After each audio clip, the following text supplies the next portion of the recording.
Good evening. It's been a brand in our skies for 20 years, but tonight the country's second biggest airline has crashed. Virgin Australia has collapsed into voluntary administration, taking with it 16,000 jobs. Australia's second largest airline grounded. Virgin Australia, the first big-name blue-chip company to go under. A coronavirus corporate casualty.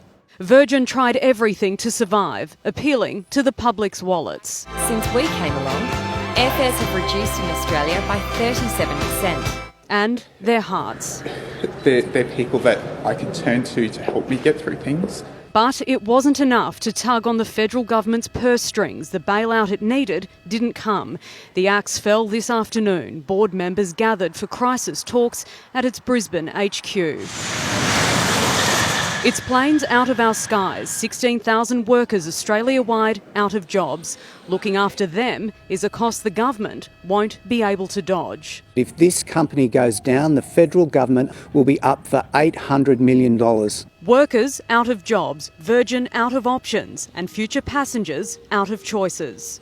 We're being warned this could spell the end of cheap airfares if we're left with only one airline, our national carrier Qantas, which would have a monopoly on the Australian aviation industry. Virgin was crushed under a $5 billion debt to creditors, and with current travel restrictions, it had next to no income.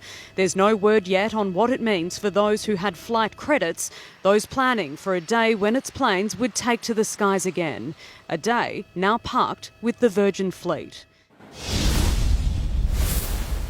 The collapse of Virgin Australia is expected to have a major knock-on effect right here within WA in a post-COVID-19 world. Our regional areas are expected to be hit hard as well, without planes bringing in tourists to those regions. It's also expected to hit WA's economy hard, as well as our FIFO workforce. Right now, Virgin flies into regional areas of Western Australia like Broome, Derby, Geraldton, Kalgoorlie, Karratha, Kununurra, Newman and Port Hedland. But these routes probably won't exist in the not too distant future. We are expecting to receive more information from Virgin Australia tomorrow once these emergency meetings that are right now on wrap up tonight. Rick?